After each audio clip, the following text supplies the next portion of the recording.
Hey guys, welcome back for episode 4. Last time I think I mistook it for episode 4. So that was 3 and I said 4.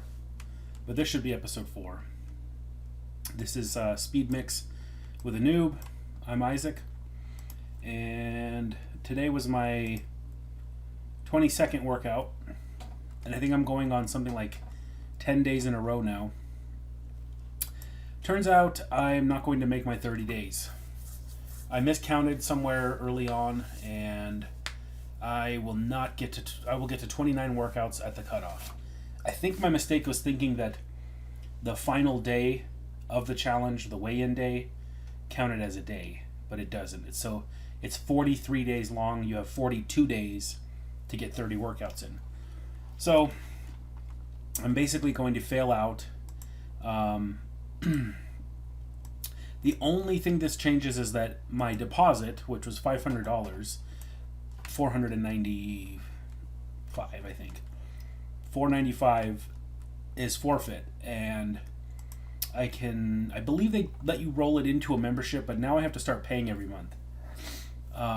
So we'll see how that goes. This gym, the one I'm going to is Psychosomatic Fitness in Tucson here, and it's expensive. They said that it's anywhere from $50 to $75 a month, depending on how much you go. If you want to go unlimited, I think it's around the $75 mark.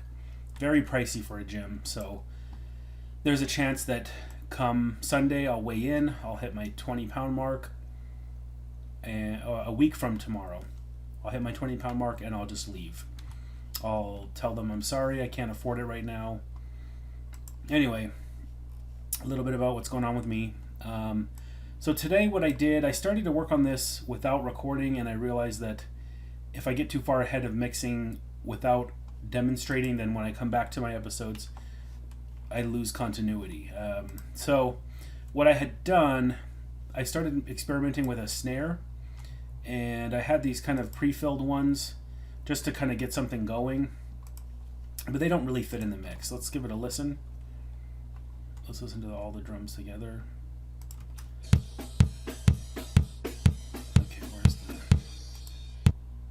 This is the snare by itself. And why is it not triggered? Why is it not... Okay, did I do something weird here? Oh, I have the snare bus muted, that's why. Okay, so let's mute. So that's the trigger. It just sounds really fake. So what I want to do, I want to actually sample my own drum takes and turn them into a sample. And what I have a top and bottom track. I have an SM57 on the top and bottom. They're pretty well in phase here. They're not out of phase. I mean, this could be kind of out of phase. Let's see here.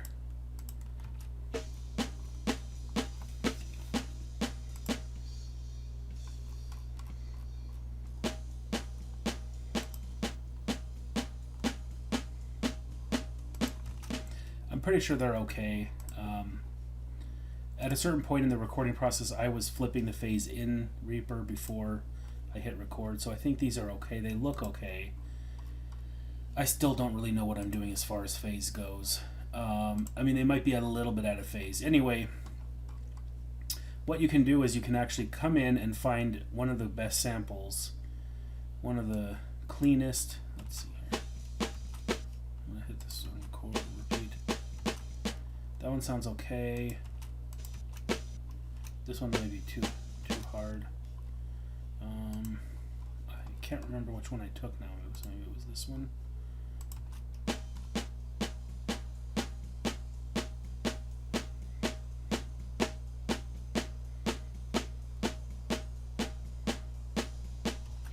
So I'm gonna go with this one.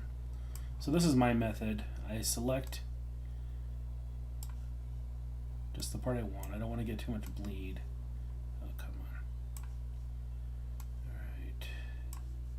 Try to put this in the middle of the screen if we can. Oh. Yeah, come on. Alright. So you highlight around where you want. You want to avoid this little extra transient here, this little blip is the kick bleed. So get it as close as you can. And then what we're going to do, actually, see, I thought I had an issue with this.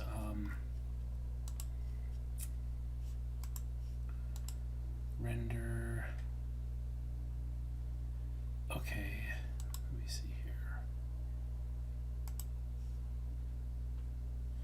All right, so if you just render the snare bus, which is a combination of the two, and let's make sure we mute our trigger. We don't want the trigger coming in there on top of that. I'll just disable it. So I want to merge these two together. The only way, if you do Alt Control R, you go to your render, you can actually tell it which track you want and the time selection. The only thing with this is that I think it comes out as a stereo. Because this is a stereo bus, it comes out as a stereo track, which I don't want. I just want a single. I want to merge it. I want it to be a mono output. So what I'm going to do, I'm actually just going to right click here, render tracks to mono stem tracks, and mute original. So it's going to render out the whole track, and I'm sorry about making you sit through the render. I'll drink a little bit of water. All right, that wasn't that too long. Okay, so what you get is a stem. Where did it pop out? There it is. Snare bus stem. Okay. This is actually all the snare. It looks like I have some parts turned off. Yeah, I do. Yep, these parts down here have no routing. They're blank. So we'll leave our selection in place. We'll go to our new stem. What I'm going to do, I'll actually I'm just going to turn this one off. I'll leave it in the project. One of the things I've learned is to leave stuff in the project but mute it in case you need it later. A lot of time in the past I would just delete stuff and get it out of there. I don't want it clogging it up. But a track like this can be useful. The key is to mute all of this once you're done so you don't ever get it doubled up. And you can mute it item by item instead of just muting the track, because you may accidentally unmute the track later. So, all right, so I minimize Reaper, resize Reaper, so that I have my desktop on the right here, and then I do my Alt Control Alt, hold it down, render item to new file, drag it, drop it on the desktop, and then I usually like to rename it Westward Shore Snare Sample. Okay, and then what I want to do is I want to put this inside the project folder, because if I ever have to zip it up, I think I said this exact same thing on the last tutorial, so sorry about that. So I'm just going to drop it in here. So now it's in this project folder. That way if I ever have to zip it up, if I ever have to send it to myself or someone else, it's contained, the sample's contained within the project, and it won't be missing if someone pulls it up. Alright, so I'm going to highlight all this stuff. I'm going to go to item settings and I'm going to mute it. So this track now, and I can undo the routing. Anyway, this track can stay here. Let's recolor it too, just so we know it's something miscellaneous. Make it black or something. There we go. Okay. Yeah, black. That's good because then it's kind of dead. But it's there. If I don't like the sample I grabbed, I can come back to it and grab that there. Grab it from there. Okay, so let's find that sample. There it is, Westward Shore Snare Sample. So we're just going to drop this onto our Sample-matic. There we go. Oh, that looks strange, but do I not have all of the? Oh, this is weird. Okay, well, what the heck? Okay. All right, so now did I turn it back on? I don't think I turned it back on. No, it's on. Okay, and our MIDI is triggering, so we don't have to worry about that. Let's just listen to our snare. Oops. Oh, I had my snare bus muted, that's why. Okay, and then we can turn the routing off for these again, too, because we have our sample in place. Oh, that sounds weird. It sounds very quiet. What did I do wrong here? Yeah, for some reason this is a very truncated sample. You know what I might need to do is normalize it. That might be what it needs. Okay, so again, if I had just deleted this, so I'm going to normalize this. Oh, Control-Shift-N. There we go. See, now we get a nice big nose at the beginning there. So we're going to I'm just going to delete this, and we're going to resend this out.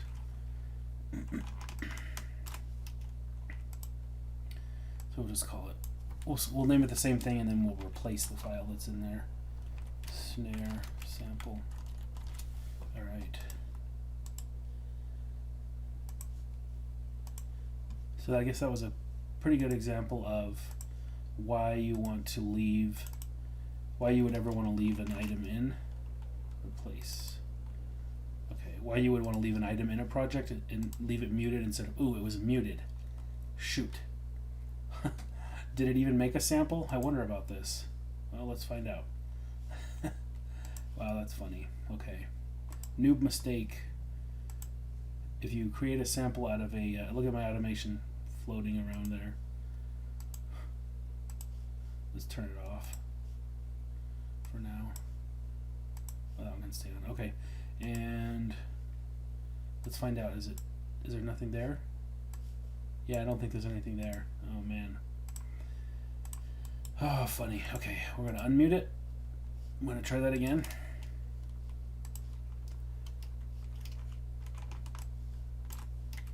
Delete this one. So it's a blank sample. It's just silence because the item was muted.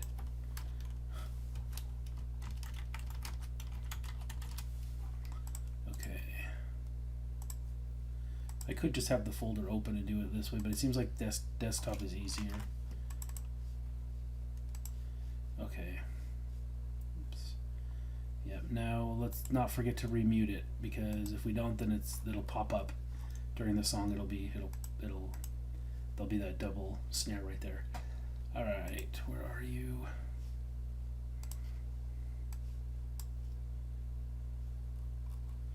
Okay, that didn't seem to do anything. Let's start fresh.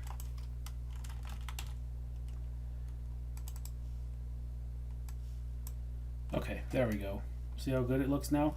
Nice strong transient there. Oh, whoa, whoa, whoa. Okay, I'm scrolling inside this project. So once you put a sample in and you go to this drop down. Okay, where are you? Westward Shore snare sample. There it is. Okay. Now we do want this. Actually, let's see.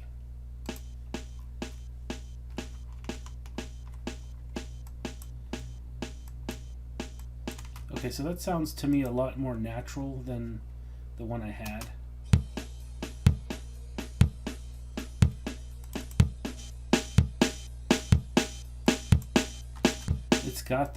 It's got some hi-hat in there, which we could probably take care of that with the release here. Let's see if we can do that.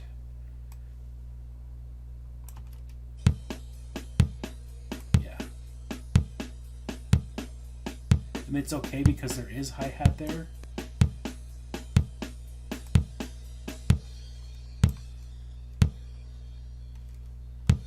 Oh, I lost all my automation.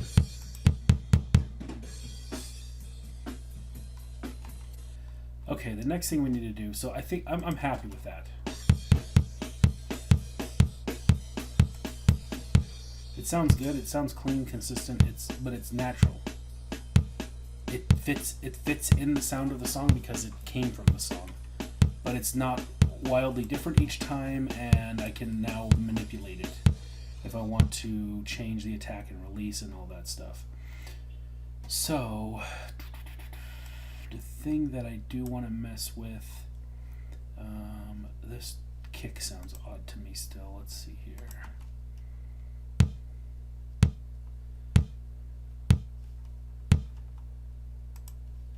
What is it that's bugging me about that? Oops, where's the kick trigger? There it is.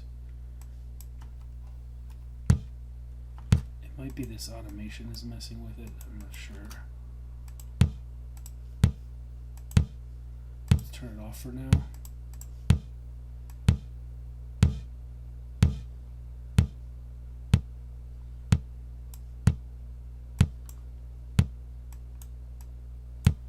I want to just take it to the edge of where the where that ringing out cymbal sounds inside of it.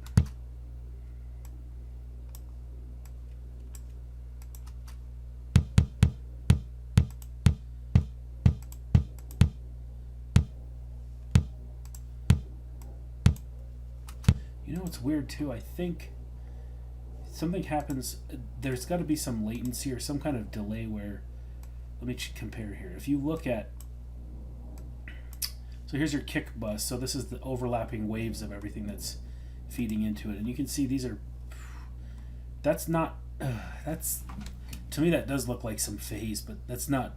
They're not completely and totally out of phase. Or they'd be crossing.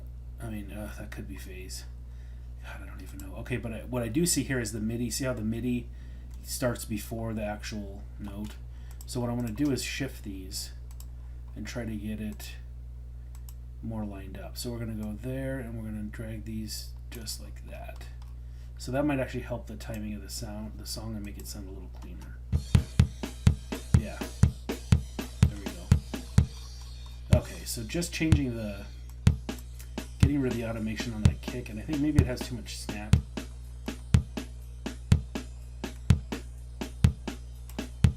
Okay. All right, now we're hearing, well, why am I hearing, it sounds like I'm hearing actual snare. I can't be sure about that, but no.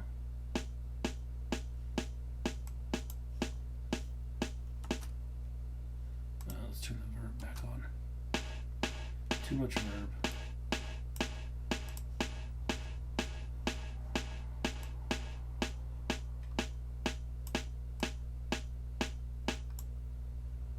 Okay, that sounds good. So let's go 4 less than that, just like the thing I read. So that'd be negative 27, and let's see if, I mean, maybe you won't even hear it, but I mean that means it will be more subtle.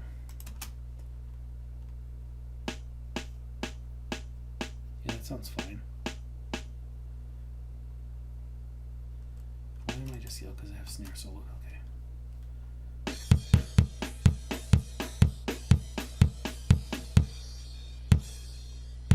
Okay, now I want to make the ambient bus dip just a little bit. Actually, I want to do it with EQ. I want it to dip when the snare hits. So let's take a look at the snare.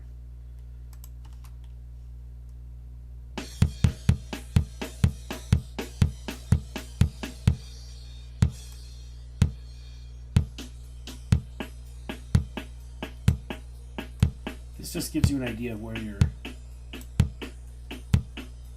are the characteristics of yours.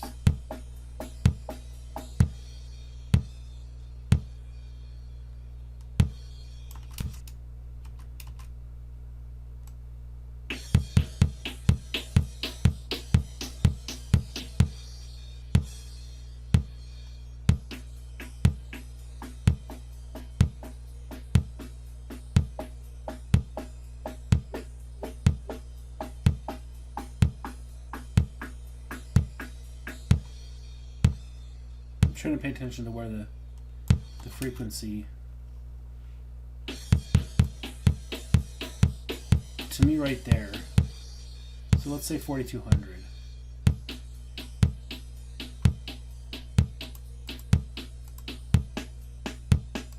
At 4200 we're going to make a dip here, where when the snare hits it actually dips the cymbals. And we're going to do modulation here. We'll do side chain.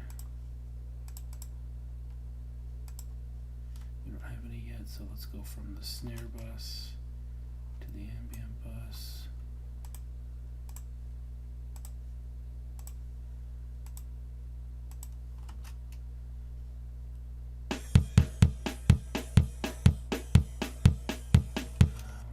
Signal yet, have you?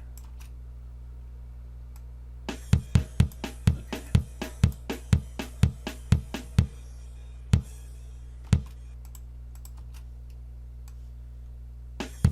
Okay, it's already dipped, so let's put this up here.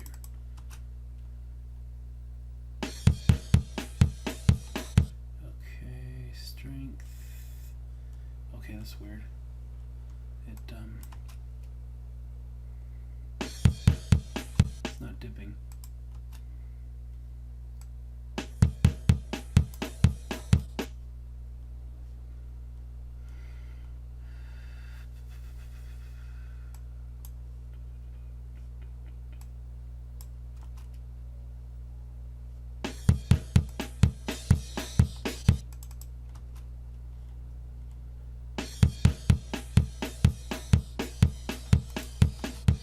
I'm doing something wrong. I don't know what it is. We're receiving from snare bus channels 3 and 4, correct. And side chaining, maybe I have it set wrong. No, there it is, 3 and 4.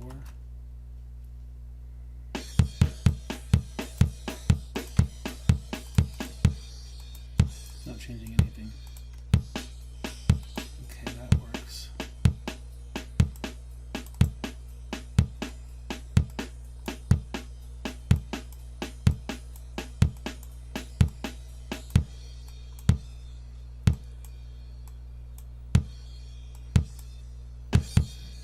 It says it's getting signal.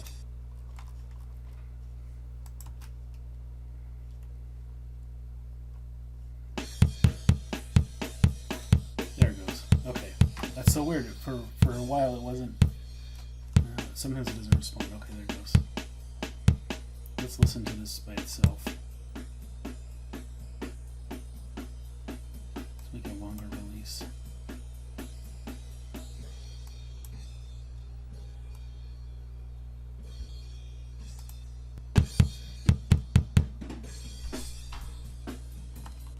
Stops working after a while because I only have MIDI on the first section, which I need to do next. Okay, that just, to me, that just sounds like it's just a little cleaner. Now we're gonna send, I want my kick to squash my bass. Oh, it looks like we already might have that set up. Yeah, let's look. I already got that set up. There it goes. That was probably one of the things I set up early on, I bet. I'm betting, and I've just forgot.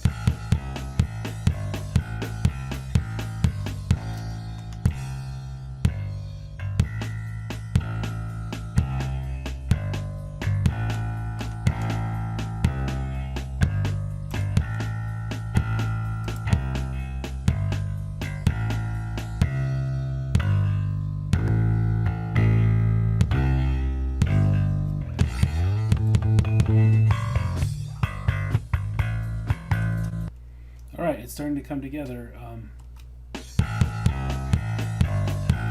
There's certain parts where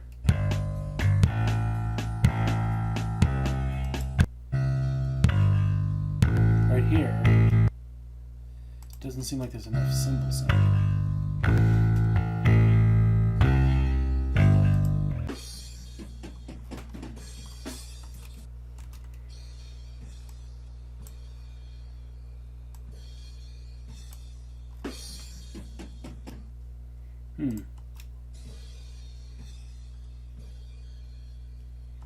For once, it sounds like I don't have enough cymbal sound. Usually, oops, those were grouped. Usually you have excessive amount of cymbal. It blankets everything just due to its nature. But this time, that little section just sounds really weak because the cymbals drop out so much. So I'm just gonna normalize these, and then most likely that's gonna be way overkill. So I'm just gonna trim it back, and let's see here. Yeah.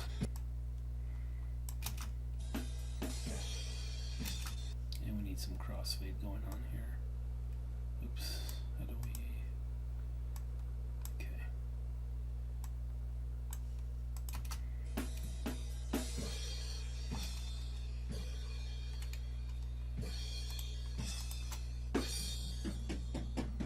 So interesting, because usually it's just like tremendous overkill on the cymbals.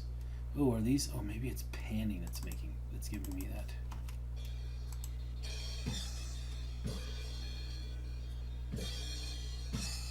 Oh, I'm getting some weird swirling now.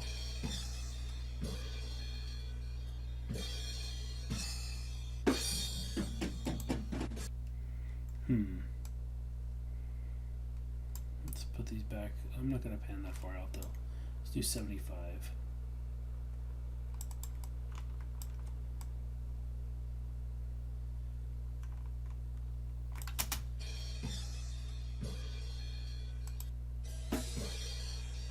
Okay, that should be good. Let's hear it.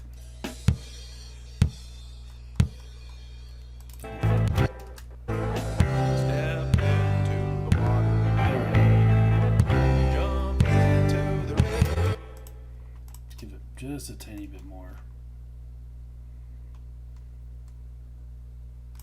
Oops, why is it not doing both? That's way too much. Yeah.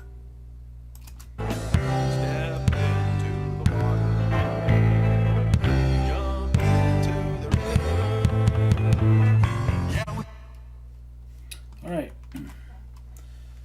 I think that's about it for today. That wasn't a whole lot, and I'm starting to realize that this speed mix moniker isn't necessarily valid. I'd like to make this stuff go fast, but sometimes you got to pay attention to detail. So one thing I wanted to do was, I got rid of my gate. Oh well. Okay, I can still do just add the gate. Don't bling at me. Bling. Turn this off. What I need to do is need to make MIDI for the rest of the stuff. So actually I need to turn these sends back on, all of them.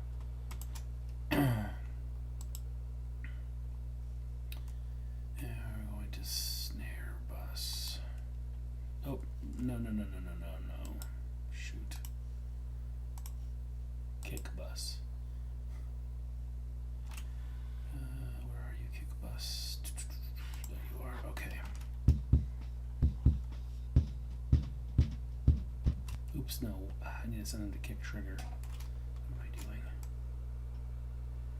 Hang on. There they are.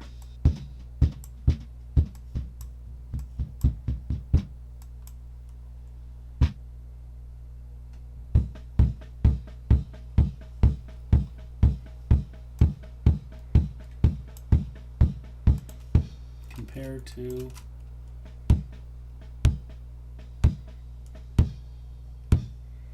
that's a mix of the trigger and the live sound. Okay, so now we're creating MIDI out. So we want to go, let me trim this back. We get a little bit of overlap, and I guess we could probably merge them. I'm thinking glue might. I'm not sure how glue works with MIDI, if it's exactly like a audio wave file or not. Alright, so then we're recording, but we're recording MIDI output. I think it's already set up for that, yeah. So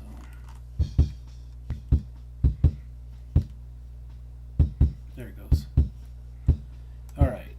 I don't need to listen to this right now. None of us do. Okay, so in review, we lined up two tracks, a top snare and a bottom snare, and we merged them into one single sample, and we put that sample back in.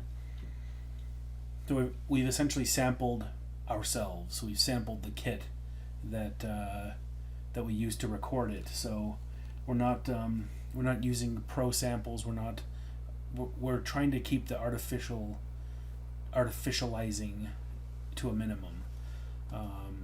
I think it does give the best natural sound, but it also gives you full control over velocity, attack and release, that kind of stuff, sustain. Now we can manipulate it to a heavy degree if needed. This might be a situation here. I'm glad I'm watching, because it looks like I have overlap right here, and then I just get like a big ugly cluster of MIDI notes right there. I can just actually clean those up later. Or I might have to redo that section, and that's fine. So that's probably a good case for doing these section by section. It's probably a perfect reason why. So, all right. Ooh, I'm yawning. Those workouts are kicking my butt. All right, that's it for episode 4. Thank you for watching. Mix with a Newb Speed mix, or regular speed mix with a Newb. I'm not actually going that fast. I'd like to go faster, but you know how it goes. So, thank you for watching.